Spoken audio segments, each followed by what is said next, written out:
Hello and welcome to Crushing Kayfabe. My name is Jason Garish. Thank you for listening to the show.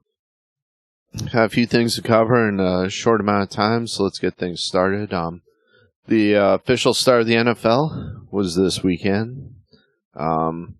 Pretty much all of my fears that I had for the Raiders have pretty much come true in the first week. Not really happy with the way the defense performed. Offensive line looked horrible, which I knew it would.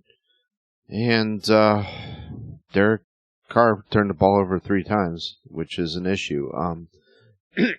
So a lot of things I was thinking would happen happened, unfortunately. I'm not sure how this is going to turn out down the line. I don't know if Josh McDaniels is going to lose the players again like he did in Denver. I hope not. I hope he's learned some things, and I just don't see him, like, when I view him in press conferences, I don't see him as, like, a leader. Wow, and that's something you shouldn't be saying about your head coach. That's horrible. I think the guy's brilliant. I think he knows his X's and O's, but I don't find him too inspiring. That kind of scares me a little bit. And like I said, I'm not liking the way this defense, I didn't like the way it looked during preseason. I don't like the way it looks now. And that's with, the studs in there, their first team guys, like Max Crosby and whatnot in there. So, not good vibes after that first loss. And to be honest with you, I think the Chargers are overrated. I don't think this is a game that they should have lost. So, I get that Carr's learning a new offense. I get that, receivers going to be out of place and whatnot. Everybody's kind of learning it, which is exactly why I was hoping Carr would get more starts, or actually any starts during the preseason. It would have been good to see him in an actual game, throwing the ball and running the offense under this new offense. It just only makes sense as far as I'm concerned. But hey, we'll see how things play out. I don't have a good feeling about this. I hope I'm wrong, but they need to address that offensive line, like, immediately.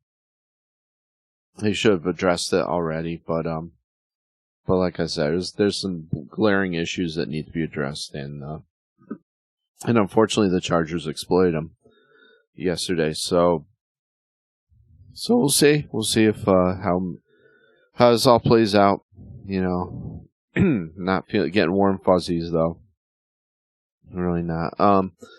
Hopefully, like I said, hopefully things change down the line. Not really feeling good about this whole thing, but we had a few surprises in the NFL. Wow, Giants win their first game against the Titans. I wasn't too happy about that. I got to see a little bit of that game. Wow. When I don't root for the Raiders, I should say, I generally root for the Titans, and didn't want to see the lowly Giants beat them, but looks like the Giants are going to be much improved this year, so that's good. A lot more parity, I think, in this league. Man, AFC looks like it'd be wide open to anybody. Chiefs looked like the Chiefs, though. They just kept rolling. Like it was a walk in the park for them against Arizona.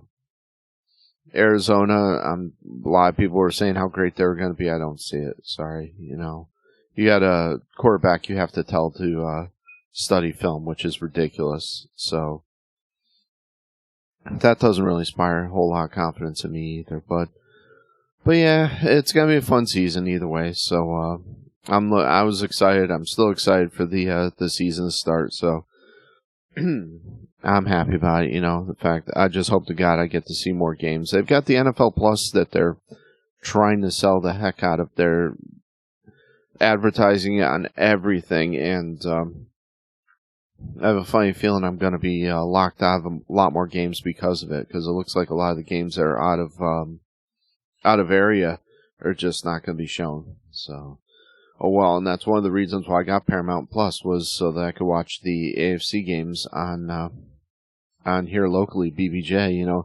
I understand that they're going to give the Titans priority, as well they should, but it looks like I'm going to miss even more games from the Raiders, unless they're Monday, Thursday, or Sunday night. Oh well. But hey, enough about the NFL. The Chicago won a game too. Holy crap. Bears won a game. Shout out to my previous co-host here, Matt. He's a big Chicago Bears fan. He's originally from Illinois, so they won their game. Let's take a look at WWE Raw. Had some notable things happen. Main thing being Braun Strowman. Braun is back. That kind of surprised me. I shouldn't say kind of. It surprised me because I really don't see the worth in this guy. I'm sorry. I know he's big. I know he comes off, from everything I've read, he comes off with like a head case. I don't know if it was that smart to re-sign him. I don't know why. Triple H is bringing in some of these guys that I'm starting to question some of his moves. I mean, he's done some really great things. It's a really cool thing in the locker room, but I'm really questioning some of his moves last couple of weeks here. I'm really not. I don't know if Braun Strowman, is he really that much money to bring him back in? When I say money, I mean drawing money. I don't know anybody really, except for one or two people that really think, wow, I'd like to see Braun Strowman. I know, well, if that's the case, why didn't you watch, Create Your Own Narrative? Because he was on that.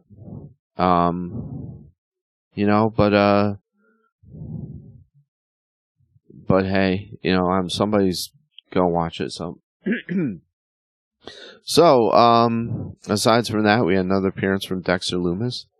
Prevented The Miz from getting out of the cage, which was really cool in his match against Bobby Lashley. That was fun. I don't know why Lumis cracks me up the way he does, but I find the guy entertaining. He's carrying over the stalker character, which, I mean, kind of dates back to even his TNA days. So that's, I find, like I said, I find it amusing, and the fact that he was in the car with Miz when he drove off, I thought was hilarious. I don't know why. I mean, it's sick, but it's funny as heck.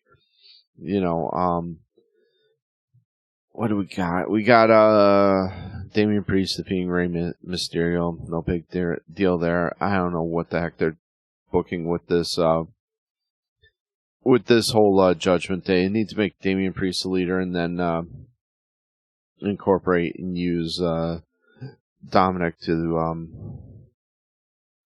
their ability. So, because this week, or today, I should say tonight, it's going to be Dominic versus Edge. So at least they're furthering that feud, I guess. I don't know. I mean, are they going to be like the Legend Killer, that kind of like the Randy Orton gimmick, where they go out and beat up the older WWE stars? Kind of stupid, but whatever. They should just be monster heels and beating everybody. I don't understand how they're booking this whole thing. It's ridiculous, Then after Seth Rollins cleanly beats up Matt Riddle last at a Clash at the Castle, he rejected a rematch for him. I don't understand the booking of that, because they had a great promo that they shot, previous to Clash at the Castle, where there was some genuine emotion coming from Riddle, and you didn't see that during the match, and they didn't do that. Excuse me. I'm really kind of befuddled by the whole booking of the Judgment Day. I need to tighten that crap up and get that going, because Judgment Day could be a good thing. They need to kick Balor out and replace him with somebody else, but because I just think Balor's been a big nothing in here. He thought he could, make money based on his experience with the Bullet Club and being able to pull that faction together. But somebody should have watched tapes of that before putting him as the leader of Judgment Day, because he just doesn't work in that role. Excuse me. It just doesn't work in that role. I mean, aside from that, geez, kind of lackluster in some ways. Moving on to AEW. Oh boy, where do I even start with AEW? There's been some more news that's come out based on the fallout from All Out and the media scrum and the brawl that broke out. One little thing, I'm going to go back and watch that because it has been brought to my attention that you can see some security guards running in the screen during Swerve and Keith Lee's session in the media scrum. So I'm going to have to watch that again and see if I can see security run back through the actual frame. That would be fun. This whole thing is overshadowed MJF's return, which is a shame because MJF is big, and that's a big deal to see him return. This whole thing is kind of, in that sense, I do think Punk was kind of selfish in that sense. I don't know everything that's going on. I don't know if this is a work. I hope this is a work. Because if it isn't a work, it's just a bunch of people acting childish and selfish. Really, they need to figure this crap out. And it's not really shocking that this would come to fruition because, like I said previously, the majority of what Punk said was true. I mean, he should have used that platform to vent his frustration. Probably not. Probably wasn't the best place. He should have used it to hype up MJF and that whole situation with that rematch. I don't know where Punk's head is, I think I saw one meme that said that he's had the title for a grand total of about 5 days with both of his runs added together, which is insane. It just goes to show, though, the lack of leadership from the top down at AEW. I mean, Tony Khan is not a strong leader, and he's not structuring this thing. You need kind of a good cop, bad cop thing, excuse me, going on, because there's no enforcer within this company. There's no one to keep anybody in line. That's sad. I was really liking AEW. I still like AEW. There's a ridiculous amount of talent. This roster's awesome. But much kind of like what CM Punk said during the interview, you got EVPs that are behaving in a manner that they shouldn't, which is unprofessional and out of line, namely Kenny Omega and the Young Bucks. And those three make me wonder if Cody left because of them. Cody Rhodes had a huge position in this company, and I'm thinking that his mindset was more of a old school wrestler, much more like his father kind of thing. And I'm thinking that clashed with the Young Bucks and with Omega. I mean, I understand they're friends and all that, but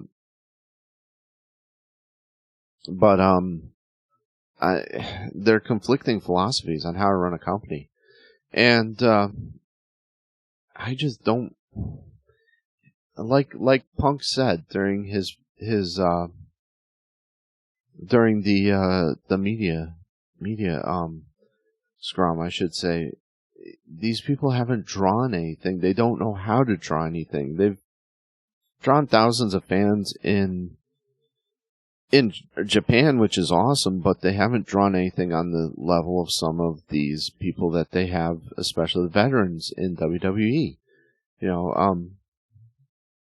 Punk mentioned a bunch of these guys, like the Arn Anderson, like William Regal, etc. Names that I've thrown out repeatedly on this show, and he's right. Those are people that should be in charge of things. Those are people that should be in charge of talent relations, etc.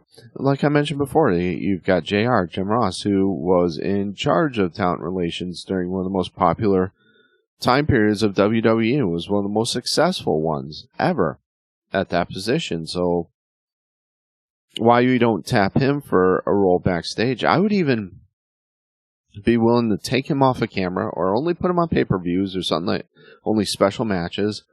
Take him off camera and let him do his thing behind the scenes, because he could straighten out a lot of this. A ton of this he could straighten out. But Tony Khan refuses to put the proper people in place.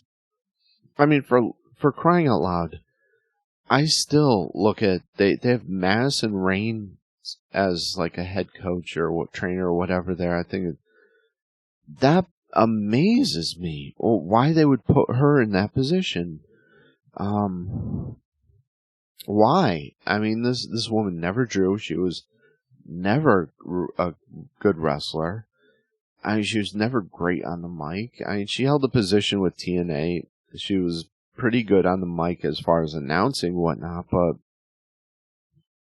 why they would put her in that position within AEW, I don't know. So, once again, some of the decisions that Khan has made, he's really shooting himself in the foot because he's got some great minds for wrestling there that he underutilizes, and it shows within the product, and it shows within backstage some of the things that are happening. Like I said, a lot of people are saying this could be a work. I hope so. I really do. I hope this is a work because it's sad. It's just sad. You know, Tony Khan needs to open his eyes and kind of see what's going on. Anyway, Dynamite, we had Tony Khan address the subject, I should say, or not really address the subject, kind of jumped around in it and didn't really say anything. And it was a pretty lame segment. I mean, Khan looked like a deer caught in the headlights. He didn't sound confident, and he didn't say anything really. It was like, go team, yay. But it was that level of enthusiasm. And we're going to have great shows. It's like, well, don't tell me you're going to have great shows. Show me you're going to have great shows. Have great shows.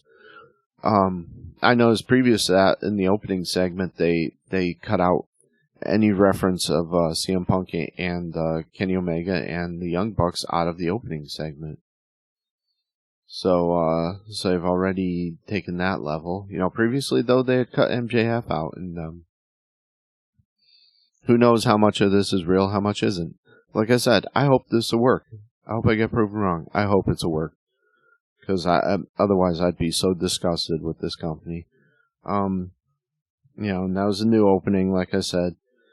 Obviously, Tony Khan announced the vacating of the championship, the heavyweight championship and the triple championship.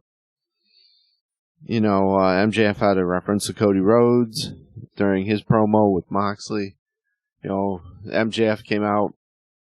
This shows how great MJF is. I'm sorry. He had that crowd in the palm of his hand, manipulated them the entire time. Then when Moxley came out, it just flipped the switch. And this guy is so damn good. I'm sorry. He is so good. I mean, he might not be the greatest technical wrestler. So what? He's a great worker. And man, this guy knows how to do his job. So thank you, Tony Khan. At least he made one good decision there in bringing him back. You know, like I said, he had a reference, MJF a reference to Cody Rhodes in there. Reference to 2024 when his contract is up. You know, thinking to hop ship. I hope not. Well, I don't even know. To be honest with you, I don't even know if AEW is going to be around in 2024, so he might be forced to jump ship. There might not be an AEW by the time his contract comes around. You know, like I said, teasing good WWF. I have such mixed emotions about that. I would love to see him in WWF. I'm just not sure if they know how to utilize him. I have much more hope with Triple H in charge, hoping that they can properly use him. Because I think Triple H has a better understanding of what MJF can do. And I'm hoping he's watching tapes on him right now. Because if they can lure him over to WWF, I think that would be really good. And even have a feud between him and Cody Rhodes. That would be excellent. And the feud that the Elite had against the Inner Circle when they initially... Or not the Inner Circle. Yeah, it was the Inner Circle. Was really good in MJF. So... You know, obviously he was aligned with Cody Rhodes at that time, but he even came out with a great feud after that against Cody Rhodes. Both of them cut some brilliant promos in the ring, so prayers that Cody Rhodes gets well soon. You know, we had the Death Triangle becomes the new trio champions, which is cool. I mean, they deserve it. They're a great team. If they can't have the tag team championships, then I don't mind seeing them with the trio champs, because that is a great team right there. That triangle. You know, we had a couple of hints a little bit later on with Swerve turning heel. I don't know if that's going to happen. This has gone back and forth between, you know, is he gonna? He's turned his back on Keith Lee a couple of times. I don't know. That they never pulled the trigger on any of that. So I've lost interest, to be honest with you, kind of thing. I still love, you know, Swerve and Keith Lee. I think they're both immensely talented. I really do. But the whole situation, it's just I should say, booking has turned me off and made me not care about them, which is sad, because I think both those guys are great. I think they're both awesome. You know, I think Keith needs to get himself in a little better health. He looks horrible lately. You know, and I don't say that from a strictly aesthetic point of view. He had health issues, so please, for the love of God, just take care of yourself, guy. There are a lot of people that want to see you do well and care about you. Please, you know, whatever you gotta do it, man. Because I want to see Keith Lee eventually live up to his full potential. Get some titles under, aside from the tag team titles under his belt, you know, so to speak. You know, yeah, I mean, like I said, I don't know. I wonder if he's still having health issues, and that's why he's in a tag team, though. Because he can't go as long as he did in singles matches previously, so that could be a concern. You know, that could be a major concern if his health isn't at peak, you know. Well, you know, that's kind of what I got for now. Like I said, not a whole lot of time to bring things up, and I'm sure I'm overlooking an absolute ton of things that have happened, both in, you know, wrestling and NFL and whatnot. I could spend hours, but I don't have hours, unfortunately, to go. But hey, let's give a shout out to well, let's start off with Lucky Lady Candles. Check them out on Etsy and Facebook, Lucky Lady Candles. Also, check out my wife's page on Hooked by Jenna Lynn. You can find her on Facebook, and you can find her stuff in Then and Now, which you can also find some of my goods, my CDs and whatnot, at Then and Now Flea Market, downtown Trenton. You can't miss it. It's right in the square. You know, Then and Now. Check them out, Trenton, Tennessee, where you can get some handcrafted items from my wife. You can buy some of my CDs, and you can buy some of local vendors' wares, so you can go there and get some really cool stuff. Some handmade stuff, some used stuff, some new stuff, all around. Just a great place. You know, Peggy's Attic, I should say. I almost said Peggy's Market. Peggy's Attic in Milan, Tennessee, where you can also get some of my wife's handmade items, some for paintings and whatnot, and buy my CDs there too. So check them out, Peggy's Attic in Milan, Tennessee. Give a shout out to us, Crushing Kayfabe. Check out crushingkayfabe.com, crushing with a K. And there you can get our latest podcasts and click on our social media there. That's crushingkayfabe.com, crushing with a K. And check out Patreon too. We have a Patreon account. So go to patreon.com, do a search for Crushing Kayfabe, crushing with a K. And you can listen to the show uninterrupted and ad-free for just $1 a month. So check us out on patreon.com. Become a patron there. Check us out. Like I said, you know, it'd help us keep the lights on, keep me doing what I'm doing and enjoying this, and help the show out a lot. It would be awesome if you can go over to patreon.com and do that. Aside from that, you know, I should probably announce I am doing a performance at the Humboldt Fall Festival on the 24th. I'll be starting at 11, be doing an hour set there. And I'm not sure exactly where I'm going to be set up yet, but I should be on Main Street downtown. So listen for me. There's going to be a variety of different musical artists there, so you have a lot to choose from, but I'll be one of them on, like I said, the 24th of September. So come check me out there at 11 o'clock in the morning. and check out the rest of the fair. It's a cool fair. They shut down Main Street, and it's always a good time. You can get to see some local vendors and whatnot. And it's Humboldt, Tennessee. Really cool. Aside from that, just continue to send thoughts and prayers out to Ukraine. Donate to the Red Cross and UNICEF and legitimate organizations that are actually going to help them out, please, because those people need your help. I've heard they've actually turned away some of the Russian troops in some cities, which is awesome if that's true. Like I said, my prayers and thoughts go out to them. They deserve their freedom just as we do.